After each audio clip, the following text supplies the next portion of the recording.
ሊቀ ነቢያት ሙሴ ምን እንማራለን? 7 ዓመት ራሱን አዘጋጅቷል። 7 ዓመት ራሱን ገንዟል። 7 ዓመት ሕይወትን ሲጠባበቅ ነበር። ዛሬ ይመጣል ነገ ይመጣል እያለ ዓረብ ይጠባበቅ ነበረ። በኋላ ግን ረሳ። እንደ ልማድ አየው፣ ረሳ። እኛስ አንዳንዱ የኮሮና ዘመን አይተነዋል አይደል? የኮሮና ዘመን ንስሐ ያልገባ የለም፣ ያላለቀሰ የለም፣ ያላነባ የለም። ሁሉም ከላይ እስከታች ከልሂቅ እስከ ደቂቅ ባለጸጋውም ድሃውም ሁሉም የማይመርጠው ከኔ ሀብታም ነው በሀብቱ ይድናል የሚያስብ በሽታ ስላልሆነ፣ ከኔ ባለስልጣን ነው በስልጣን ይድናል፣ ከኔ ባለ ጊዜ ነው እሱ ታክሞ መዳን ይችላል የማይባል፣ ከኔ ውጭ ሀገር መታከም ይችላል የማያሰኝ ምንም ድርድር የሌለው በሽታ ስለሆነ ሁሉም ንስሐ ያልገባ የለም። ብዙሃኑ ያን ጊዜ ምንም አያውቀው የነበረው ቤተ እግዚአብሔር የረሳው ሁሉ ወደ ቤተ እግዚአብሔር መገስገስ ጀመረ። እግዚአብሔር የረሳው ሁሉ እግዚአብሔርን ማወቅ ጀመረ። ንስሐን እንደ ተረት ተረት የነበረው ሁሉ ንስሐን መጠቀም ጀመረ። ያን ጊዜ ሞትን አያስብ፣ ዕለተ ሞቱን አያስብ የለም ነበረ። ሁሉም እያንዳንዱ ሀብቱም ሀብት አልመሰለውም፣ ቃሪ እንደሆነ አወቀ። በዚህ ሁሉም ተዘጋጀ።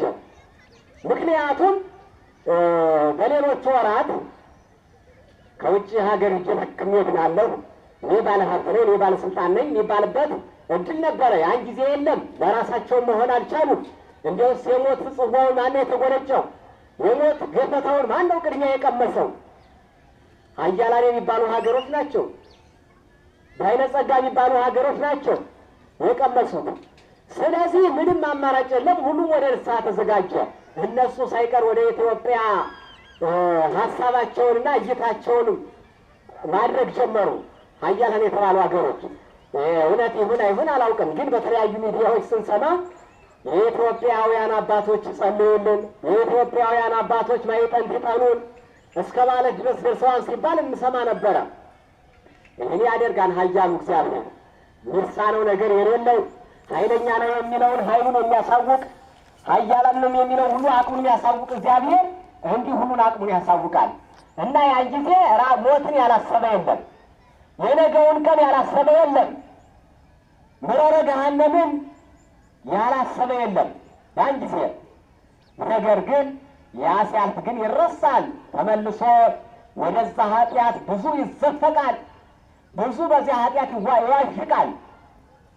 እና የእኛ ችግራችን ይሄ ነው። እንዲህ ሲያንኳኳ እንዲህ ሲመጣ ወደዚያ እንዘጋጃለን፣ ሞትን እናስባለን። ያ ደግሞ እልፍ ሲል ደግሞ እንረሳለን፣ ተመልሰን እንዋዥቅበታለን፣ ተመልሰን በዛ እንዘፈቃለን። በጠላነው ኃጢአት በተፋነው ኃጢአት ዙረን እንውጠዋለን። የተፋነውን ኃጢአት ውሻ ወደ ትፋቱ ይመለሳል ይሉታል አባቶቻችን። ውሻ ወደ ትፋቱ ይመለሳል። ውሻ በልቶ ያገኘውን ሁሉ ሆዱ ሲሞላ ወስዶ ተፍቶ ከአንዱ ላይ ቀብሮ ያስቀምጠዋል። በራበው ሰዓት ያን የተፋውን መልሶ ይውጠዋል፣ መልሶ አውጥቶ ይበላዋል። የሰው ልጅም የጠላውን የተፋውን በንስሐ በስግደት በጾም በጸሎት የተፋውን ኃጢአቱን መልሶ ደግሞ በሌላ ጊዜ ደግሞ ይውጠዋል፣ መልሶ ደግሞ ወደ ጥፋቱ ይመለሳል። እና እንመለስና ሊቀ ነቢያት ሙሴም ሞትን በ7 ዓመት በኋላ ረሳ። ረስቶ እያለ መልአከ ሞት የታሪክ መዛግብት እንደሚነግሩንም ሁሉ አንድ ቀን መልአከ ሞት ወደ ሙሴ መጥቶ አንኳኳ። አንተ ማነህ? እኔ መልአከ ሞት ነኝ። እንዳንተ የሚያስፈራ የሚያስደነግጥ ድምፅ ሰምቼ አላውቅም። ማነህ አለ። እኔ መልአከ ሞት ነኝ አለው። ከዚያ በኋላ ሙሴ እየተረከረከ ጉልበቱ ተሳስሮ አንደበቱ ተሳስሮ ጉልበቱ እየተረከረከ እባክህ ቤተሰቦችን እስክሰናበት ድረስ ታገሰኝ፣ በሕያው በእግዚአብሔር ስም አምልሃለሁ፣ እባክህ ታገሰኝ፣ ቤተሰቦችን ተሰናብቼ እስክመለስ ድረስ የሚል ሙሴ ምልጃ ያዘ። እግዚአብሔር መልአከ ሞትን እስከዛ ሰዓት እስከተፈቀደው ሰዓት እንዲታገሰው ፈቀደለት። ከዚህ በኋላ ሙሴ ወደ ቤተሰቦቹ ሄደ። ቅድሚያ ወደ እናቱ ሄዱና እናቱን እናቴ ከዚህ በኋላ አታይኝም፣ አንቺና እኔ መታየት አንችልም፣ ሞት ሊወስደኝ ነው፣ መታየት አንችልም አለ ሙሴ። እናቱ በፊት ሙሴ ከእናቱ በፊት ነው የሞተው። ሞት ቅደም ተከተል የለውም። ሞት በእድሜ ደረጃ የቀደመውን አይመርጥም። የሞት እድሜ ቅደም ተከተል የለውም። የመረጠውን ይወስዳል። ደግሞ ጊዜው እስከሚደርስ ደግሞ የሚያቆየውን ደግሞ ይጠብቃል እንጂ ሞት አባት ይቅደም እናት ትቅደም፣ ልጅ ይከተል፣ ልጅ ጧሪ ቀባሪ ይሁን አይልም። ሞት እግዚአብሔር እንደወደደና እንደፈቀደ በተለያየ አጠራር በተለያየ ጥሪ ይጠራዋል፣ ይወስደዋል። ይሄ የእግዚአብሔር ጥሪው እንዲህ ነው፣ ቅደም ተከተል የለውም። ስለዚህ ሙሴ ከእናቱ በፊት ተጠራ፣ ከእናቱ ቀደመ። እንደ ሰውኛ ከባድ ነው። ልጅ አባቴ አባቴ እናቴ እናቴ ሲል የተገባ ሐዘን ነው። ልጄ ልጄ ግን የሐዘን ሐዘን ነው፣ ከባድ ነው። ልጄ ልጄ ማለት ልጅ ጧሪ ቀባሪ፣ እናት አባት ተጧሪ ቀዳሚ ይሆናል እንደ ሰውኛ አስተሳሰብ። በእግዚአብሔር ዘንድ ግን ይሄ አይደለም። የመረጠውና የሚወስደው እና ይሄ አይነት ሐዘን ከባድ ነው። ነገር ግን የእግዚአብሔር ድርሻ መጀመሪያም የሞት መሰረቱ የሞት መጀመሪያው በልጅ ስለሆነ ግድ ነውና በዚህ እንደየምርጫው አንዳንዴ እናት አባት ይቀድማል፣ አንዳንዴ ልጅ ይቀድማል። በዚህ ይቀጥላል እስከ መጨረሻው ሰዓት ድረስ እና እናቱን ተሰናበተና አሁን ደግሞ ወደ ሚስቱና ወደ ልጆቹ ቀጠለ። ሙሴ ቀጠለና ፊቱ ጠቁሮ አዝኖ ጠውልጎ ሙሴ ሄደ። ከዚህ በኋላ ሙሴ ምን ሆነሃል? ማን አስደንግጦ ጠራ? ማንስ አስፈራራህ? አለችው። መኑ ይሠዋዐኒ ዘእንበለ እግዚአብሔር ወመኑ ያፈርሐኒ ዘእንበለ ሞት። ያለ እግዚአብሔር ማን ይጠራኛል? ያለ ሞትስ ማን ያስፈራኛል? አለ ሙሴ። ከእግዚአብሔር ጋር የተነጋገረ ባለሟል ይሞታልን? አለችው።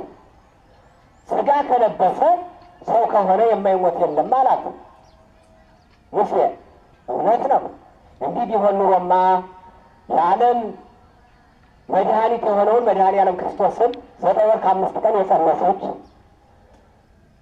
ያቀፈች ያጠባች ግብፅ ለግብፅ እሱን ይዛ የተንከራተተች የተራበች የተጠማች እናት ድንግል ማርያም ሞትን አትቀምስም ነበር። ሁሉም ፈጥሮ የሚገዛ መድኃኔዓለም ክርስቶስ ሞትን መቅመስ አይችልም ነበር። ነገር ግን እናት መድኃኔዓለም ክርስቶስ እናቱ ድንግል ማርያምን ይህን ሞት ቀምሰውታል። ግድ ስለሆነ ሥጋ ከለበሰ ሞትን ማይቀምስ ስለሌለ፣ ስለዚህ ማንም ከሞት የሚቀር ስለሌለ ሙሴ ሥጋ ከለበሰ የማይሞት የለም ከሞት የሚቀር የለም አለ ሙሴ። ከዚህ በኋላ ሚስቱ ልጆቹን አቅርባ ከእንግዲህ በኋላ ያለ ዛሬ አባታችሁን አታገኙትም፣ አባታችሁን ተሰናበቱት፣ ሳሙት ብላ ቀረበችው። እሷ አንገቱን አንቃ ይዛ እየተላቀሱ አንዱ ልጁ ከጫማው ወድቆ አንዱ ልጁ ከጉልበቱ ተደፍቶ እየተላቀሱ አባታችን ከእንግዲህ ወዲህማ የወደደን ይጠላናል፣ ያከበረን ያዋርደናል፣ የወደደን ይጠላናል እያሉ እየተላቀሱ ያችን ሰዓት በቆይታ አሳለፉ። የወደደን ይጠላናል፣ ያከበረን ያዋርደናል አሉ። ሙሴ የእስራኤል መሪ ነው። እውነት ነው። ዓለም ይህን ትመስላለች። ዓለም ወረተኛ ሰው ሲሾም ሰው ሲነግስ ሰው ባለ ጊዜ ሲሆን ከባቢው አጃቢው ብዙ ነው። ከራሱ ከተሿሚው ከባለ ጊዜው ከባለ ስልጣኑ እስከ ቤተሰቡ ድረስ አጃቢው ከባቢው ብዙ ነው። ያ ስልጣን ሲወርድ ስልጣን ይህ ምድራዊ ስልጣን የዘመኑ ስልጣን የጠዋት ጨዛ ነው። የጠዋት ጨዛ ጠዋት አይተውት ጠዋት ጫማን ያለበሰው ጫማን ውሃ በውሃ ያደረገው ከሰዓት ሲያዩት የለም። የዘመኑ ስልጣንም የዘመኑ ሹመትም የዘመኑ ክብርም ይህን ይመስላል። በጊዜው ጊዜ አጃቢው ይበዛል፣ ከባቢው ይበዛል። በኋላ ቅዱስ ቅዱስ ጻድቅ ጻድቅ እያለ ይከብ ያጅብ የነበረው ከጊዜ በኋላ ያ ስልጣን ሲነሳ ያስታጣ ግን ወንጀል ነቅሶ የሚያወጣው መብዛቱ፣ ጀርባውን የሚሰጠው መብዛቱ፣ ያለ የሌለውን ነገር ሁሉ ይህን ሰርቷል፣ ይህን ፈጽሟል፣ እንዲህ ነው የሚለው መብዛቱ። ያን ጊዜ እኮ ከባቢው እንዳንተ ጥሩ ውጤታማ ሰራተኛ ማን አለ? እንዳንተ ጥሩ ሚሰራ ማን አለ? እያለ ሳቁ ሳይመጣው ሁሉም ይስቀው፣ ሳቁ ሳይመጣው ይስቀው። ባለ ጊዜ የሆነ ባለስልጣን ሲሆን የነበረው ሲናገር የሚመራውን መራራውን ነገር ሲናገር እየመረረው በአፉ ይስቃል። እየመረረው ውስጡን እየመረረው ውስጡን እየከለከለው ውስጡን እንደ ጦር እየወጋው ንግግሩ ውስጡን እንደ መቀስ እየከፋፈለው ነገር ግን በላይ ይስቃል። የሙት ሳቅ ባለ ጊዜ ባለስልጣን ሲናገር የውሸት ሳቅ እኮ ነው ለመኖር። ስለዚህ ያ ሲታጣ ያ ሲወርድ ግን ከሳሹ ወቃሹ ነው እሳቱ። በየቦታው ያለውን በወንጀል የተሰበሰበ ሀብት በወንጀል የተሰበሰበ ንብረት መሰርሰር ፍለጋ ይገባል። ከዛ በኋላ እዚህ ቦታ እንዲህ ያለ ተቋማዊ መስካሪ ይሆናል። ይህን ይመስላል የዓለም ስልጣን የዓለም ክብር። እና ሙሴን እንዲህ አሉት፣ ያከበረን ያዋርደናል፣ የወደደን ይጠላናል እያሉ ተላቀሱ። ከዚህ በኋላ ሙሴን እግዚአብሔር ሙሴ አብሮ አለቀሰ፣ መቋቋም አልችላለ። የልጆቹን እንባ የሚስቱን እንባ እያየ መቋቋም አልቻለም። መቋቋም እንባው እየተናነቀው መቋቋም አልችል ሲል እግዚአብሔር ድምፅ አሰማው። ሙሴ ለምን ታለቅሳለህ አለው። ምን ያበከከ ምን ያስለቅስሃል አለው። ከዚህ በኋላ አማቴ ዮቶር በሕይወት የለም፣ ወንድሜ አሮንም የለም፣ ልጆችን ለማን ልተዋቸው አለ። ከዚህ በኋላ ወደ ባህር አወረደው። ሙሴን ወደ ባህር ወርዶ ባለበት ሰዓት ባህሩን በለው አለው። ሲመታው ታላቅ ድንጋይ ወጣ። ድንጋዩን ሲመታው ደግሞ ከድንጋዩ ውስጥ አንድ ትል አለ። ከዚያች ውስጥ ደግሞ ሳር የለመለመች ሳር አለች። ያ ትል ያችን የለመለመች ሳር ሲበላየ ይህን ፍጥረት እንዲህ አድርጎ ከዚህ ድንጋይ ውስጥ ልምላሜ ለምለም ሳራ አውጥቶ የመገበ እነሱንም ይመግባቸዋል። ምን ያስለቅስሃል አለው። ሙሴ ተጽናና፣ ተረጋጋ።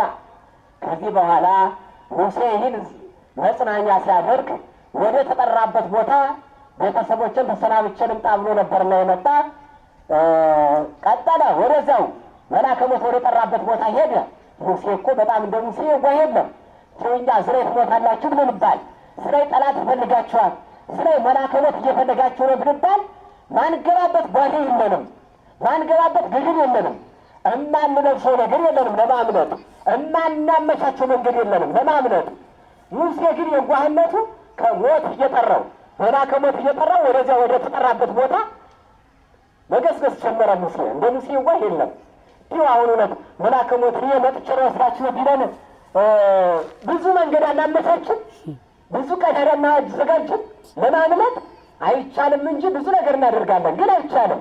እግዚአብሔር ያቀደው ቀን ከሆነ አይቻልም።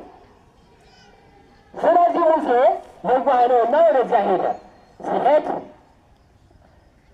መልአከ ሞት ባለበት አካባቢ ደረሰ።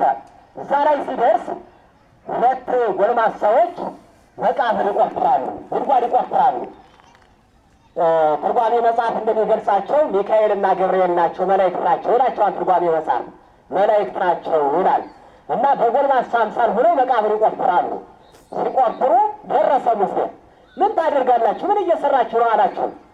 ኧረ እኛማ አንድ ወዳጅ አንድ ሰው ሞቶብን እሱን ልንቀብር መቃብር እየቆፈርን ነው አሉት። ሲሉት አይ ስትበሉ ዝም ብዬ አላችሁ ላግዛችሁ እንጂ አለና አብሮ መቃብሩ ሲቆፍር ቆየ። ሙሴ የራሱ መቃብር ይቆፍራል አብሮ። ከዚያ ሲቆፍር የዋህ ነውና መቃብሩ ከልኩ ደረሰ። ሲደርስ ከልኩ ምንድን ነው የሚቀበረው ሰው የት አለ? ጉድጓዱ ውስጥ ደረሰ። ነገር ግን የሚቀበረው ሰው የት አለ አለ ሙሴ። አይ እሱስ ችግር የለውም፣ ነገር ግን እኛ እንዳይሰፋም እንዳይጠብም እንዳያጠር እንዳይረዝም ፈራል፣ እንዲው ብትለካልን አሉት። ሰውየው ስፋቱም ወርዱም ቁመቱም አንተን ያህላል፣ ከአንተ ጋር ልክ የተለካ ይመስላል፣ አንተን ያህላል አሉት። እና እስኪለካልን አሉት። ሲሉት ሙሴ የዋህ ነውና ሊለካ በመቃብሩ ውስጥ ገባና ገደም አለ። እንደ መቃብር አስፈሪ ያለ እንኳንስ በመቃብር የተባለውን ገብቶ ራስን ማጋደም በመቃብር ላይ ስንራመድ እንዴት ይጨንቀናል! ሰውነታችን ውርር ያደርገናል። በመቃብር ላይ ስናልፍ መቃብርን ለመርገጥ በመቃብር ላይ ለማረፍ እንዲሁ እስኪ እዩት፣ እስኪ ምንድን ነው የሚሰማቸው? ሰውነታችን ይወረናል፣ ጭንቀት ይለናል። ሙሴ ግን የዋህ ነውና ለመለካት ተጋድሞ ገባ። መቃብር የተባለ ነገር አስፈሪ ነው። አስከሬን ያለበት መኪና ምን ያህል ያስደነግጣል። አስከሬን የጫነ መኪና ሰው በነፃ ልውሰድ ቢሉት እንኳ አይገባም። የፈለገው 1000 2000 ይከፍላል እንጂ አይገባም። ይባልናል ውስጡ። አስፈሪ ነው፣ ከባድ ነው። ስለዚህ ሙሴ ገባና የዋህነቱ ሊለካ ገደም አለ። ጋደም እንዳለ ከዚያ መልአከ ሞት በዚያው አካባቢ ነበር ብያቸዋለሁ። ከዚያ በኋላ ሰላም ለከ ሙሴ ወልደ እንበረም፣ የእንበረም ልጅ ሙሴ ሆይ ሰላም ላንተ ይሁን አለና ወዲያውኑ ነፍሱን ከስጋው ለያት። ያን ጊዜ ሙሴ ሕይወቱ አለፈ እላችኋለሁ። እና የቅኔ ምሁራን ምን ይላሉ? እያነጻጸሩ ይገልጹት አለ። ለሙሴ ቤተ ክህነት ቀበርዎ በሕይወቱ እያሉ ይገልጹት አለ። በሕይወቱ እንደተቀበረ፣ በሕይወቱ እንደተጋደመ፣ መቃብር ውስጥ ተጋድሞ እያለ ሕይወቱ እንደተለየች የሚገልጽ አለ። ይሄ እግዚአብሔር ጥሪ ነው። ነፍሱ ምንም ቢጋደም እንኳ ነፍሱ ከስጋው ተለይታለች መቃብር ገባ በኋላ። ነገር ግን ዓለማችንስ እንዲህ አላደረገችም። ስንቶቹ ሕይወታቸው እያሉ አልተቀበሩም። መቅጫ ተብሎባቸው ቅጣት የማይገባቸው ወንጀል ሳይኖርባቸው እውነታው ወንጀል ሆኖባቸው፣ እውነታው ኃጢአት ሆኖባቸው፣ እውነት መናገሩ ወንጀል ሆኖባቸው በሕይወታቸው የተቀበሩ የሉም። ነፍሳቸው ከስጋቸው ሳይለዩ መቃብር ውስጥ የገቡ የለም። ተገደው የሙሴ የፈቃድ ነው። ሕይወቱ አፈር ሕይወቱ እያለ አፈር አልለበሰም። መቃብሩን ይጋደም እንጂ ሕይወቱ ካለፈች በኋላ ነው በቃ አፈር የለበሰው። ግን ዓለማችን ግን እነ ነፍሱ እነ ሕይወቱ እየባባ እያለቀሰ እያዘነ እየተሸማቀቀ አፈር የለበሰ የለም፣ የተቀበረ የለም። ዓለም እንዲህ ጨካኝ ናት። ዓለም የማሰራው ግፍ፣ ዓለም የማሰራው ተግዳሮት የለም። ነገር ግን መከራ እያበዛች ትሄዳለች። መከራው ለማንኛውም አይጠበላድ ያዋቅ ተወቃ እንደሚባለው ሁሉ የተግዳሮተኞች የግፈኞች መከራ ለንጹሐን ሁሉ ዋጋ አስከፈለ፣ ዋጋ ያስከፍላል መቼም። ስለዚህ ሙሴ እና ሕይወቱ ተቀበረ። ይህን ስላቸው አፈር አልለበሰም። መቃብር ውስጥ ከገባ በኋላ ሕይወቱ አልፋለች። በዚህ መንገድ ሙሴ ተጠራ። ከዚያ በኋላ ሙሴ በዚያው ተቀብሮ ቀረ። ለምን በመላእክት እጅ ተቆፈረ መቃብሩ? ለምን መላእክት ቀበሩት? ይገርም እኮ ነው። እግዚአብሔር ድንቅ ምስጢር። መላእክት እንዲቀሩት ያደረገ ብዙ እኮ ነገደ እስራኤል ነበሩ። ብዙ እኮ ሙሴን የሚወዱት ለቅጽበት ለደቂቃ እንኳ ሲለያቸው ማይችሉ፣ እንዲለያቸው ማይፈቅዱ፣ እንዲለያቸው ማይፈልጉ፣ ሕሊናቸው መቋቋም የማይችል ብዙ ነገደ እስራኤል ነበሩ። እንደ ፈጣሪያቸው የሚያዩት እንደ ፈጣሪያቸው የሚያመልኩት የነበሩ እስራኤል ነበሩ እኮ። እነሱ እኮ ሙሴን አሳምነው ቆርተው መቅበር ይችሉ ነበረ። አጥበው ገንዘው ስመው መቅበር ይችሉ ነበረ። መሰናበት ይችሉ ነበረ። ነገር ግን ይህም ቢሆን ያላደረገበት ድንቅ ምስጢር፣ ረቂቅ ምስጢር አለው እግዚአብሔር። ሙሴን እስራኤል እንደ ፈጣሪያቸው ያዩታል።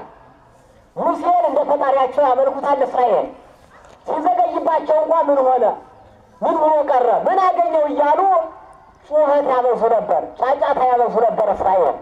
ምክንያቱም መና ከደመና ወርዶ የሚመግብ ውሃ ከዓለት ላይ አፍልቆ በእግዚአብሔር አማካኝነት የሚመግብ መሪ የለም። ስለዚህ ሳይደክሙ ሳይታክቱ ዝም ብሎ የሚመግብ እንዲህ አይነት መሪ የለምና ይወዱታል፣ ይናፍቁታል፣ እንዲለያቸው አይወዱም ነበረ። ከዚህ አንጻር ከሞተ በኋላ መቃብሩን ያመልኩት ነው እንደሚያመልኩት እግዚአብሔር ያውቅ ነበር። ከሞተ በኋላ ሙሴ መሪያችን፣ ሙሴ መና ከደመና ወርዶ የመገበን፣ ውሃ ከዓለት ላይ አፍልቆ ያጠጣል፣ ሙሴ የመራን፣ ሙሴ መቅሰፍቱን የሚያርቅልን ጸልዮ እያሉ ያመልኩት ነበር መቃብሩን። ስለዚህ እንዳያመልኩት ነው መቃብሩን እንዳያውቁ ያደረገ፣ በመላእክት እጅ ተቆፍሮ እንዲቀበል ያደረገ ከዚህ አንጻር ነው። እግዚአብሔር ጥበቡ ረቂቅ ምስጢር ነው። ከመያምልክዎ ደቂቀ እስራኤል ይላል። ከመያምልክዎ ደቂቀ እስራኤል በከመ አምለኩ ስብሖ ላይ በኮሬብ ተራራ የላም የጥጃ ምስልን እንዳመለኩ ደቂቀ እስራኤል እንዳያመልኩት ነው መላእክት ቆፍረው የቀበሩት። መቃብሩም ያልታወቀ ከዚህ አንጻር ነው ይላል መጽሐፍ። እግዚአብሔር ስራው ድንቅ ነው። እስራኤል ኃጢአት ይሰሩ ነበር፣ ይበድሉ ነበረ። ሙሴን አምላካችን እያሉ ያመልኩት ነበር። እንዳያመልኩት ግን እንዲህ አድርጎ እንዳይታወቅ መቃብሩን አደረገ እና ለዚህ ነው ቅድም የገለጽሁላቸው ወሞተ ሙሴ ቁሌሁ እግዚአብሔር በምድረ ሞዓብ በቃለ እግዚአብሔር ሙሴ እንደ እግዚአብሔር ቃል በሞዓብ ምድር በኬቦር ፊት ለፊት ባለው በሞዓብ ተራራ ሞተ፣ ተቀበረ። እስከ ዛሬም ድረስ መቃብሩን ማንም አላወቀም ይላል። እስከ ዛሬ ሲል እስራኤል ይህ መጽሐፍ እስከተጻፈበት ድረስ ይህ መጽሐፍ እስከተጻፈበት ድረስ መጽሐፉ የሙሴ ሕግ መጽሐፍ ነው። ስለ ሙሴ ሕይወት ስለ ሙሴ መቃብር ግን ቀጣዩ ነው የጻፈው። ቀጣዩ የሙሴን አደራ የተረከበው ጽፎታል። የሙሴን ሕይወት የሙሴን ታሪክ ዘግበውታል እንዲህ አድርገው እና እስከተጻፈበት ድረስ መቃብሩን ማንም አላወቀም። ከዚያም በኋላ ያወቀ የለም። ቢያውቁትማ ያመልኩት ነበረ። ስለዚህ እንዲህ ያደረገ እግዚአብሔር ስራው ድንቅ ነው። ሙሴ ይህን ያደረገበት ይገርማቸዋል። እንዲህ በዚያ ተራራ እንዲቀረ የሆነው እስራኤል አንድ ቀን ከባርነት አውጥቶ ከምድረ ግብፅ አውጥቶ ሲመራቸው ሙሴ ውሃ፣ አሮን ውሃ እያሉ ተንጫጩ፣ ጮሁ። እንዴት ከግብፅ አውጥታችሁ በረሃ ብትገሉን በጽም ልትገሉን ነው እያሉ ሲጮሁ ወደ እግዚአብሔር አመለከተ ሙሴ። ከዚያ በኋላ ካለት ላይ ውሃ ፍልቆ እንዲያጠጣቸው ተፈቀደለት። ከዚያ ላይ ካለት ላይ ውሃ ፍልቀው አጠጧቸው። ሲያጠጧቸው ግን ከዚያ በፊት ወስደበሆን ደግመው አመስግነው እግዚአብሔርን የሰጧቸው ነበረ። በዚህን ቀን ተናደው ሲያጉረመርሙ ለምን አወጣችሁት በረሃብ በጽም ልትገሉን ነው እያሉ ሲያጉረመርሙባቸው ተናደው ምስብሖን ሳይደግሙ እግዚአብሔርን ሳያመሰግኑ ምስብሖን እግዚአብሔር ስብሐ ዘተሰብሐ ሳይሉ ዝም ብለው ሰጧቸው። በዚህ እግዚአብሔር ተቆጣ። ስላላመሰገናችሁኝ አላመናችሁብኝምና ምድረ ርስትን አትወርሱም። ያችን ማርና ወተት የምታፈሰውን ከነዓን በዓይንህ ታያታለህ እንጂ አትገባባትም ተባለ። ሙሴ በዓይንህ ታያታለህ እንጂ አትገባባትም ተባለ። ከዚያ ሙሴ በርቀት ሆኖ ተራራ ላይ አቁሞ አሳየው። በዓይነ ሕሊናም በአካለ ዓይንም አሳየው። በርቀት ሆኖ አያት፣ በዓይን አያት። ነገር ግን የናፈቃትን በበረሃ ሲቃጠል ኑሮ በዋዕየ ፀሐይ ሲቃጠል ኑሮ ያን ሁሉ መከራ ረሃቡን ጽሙ ውስጥ መና እየወረደላቸው ተመግበዋል። ይህን ስምተው የበረሃው ሙቀት ያቃጠሎ ያ ጉዞ ረጅም ጉዞ የ40 ዘመን ጉዞ ያንን ተቋቁሞ ካሰበው ነገር ሳይደርስ ቀረ። የተመኘውን ማርና ወተት የምታፈሰውን ሳይገባባት ቀረ ሙሴ። ስለዚህ በዚህ ምክንያት ነው በዚያው እንዲሞትና መላእክት እንዲቀብሩት የተደረገው። ሙሴ የዕድሜው በ120 ዓመቱ አረፈ። በ120 ዓመቱ የዛን ጊዜ ይሄ አጭር ዕድሜ ነው። ዛሬ እንዲህ እያለቀች እያነሰች እንደ ጠዋት ጥላ ስትሆን ዕድሜ የዛን ጊዜ ትንሹ ዕድሜ ነበር። በአባቶቻችን ዘመን በነ ማቱሳላ ዘመን ያን ያህል ዕድሜ እንዳልነበረ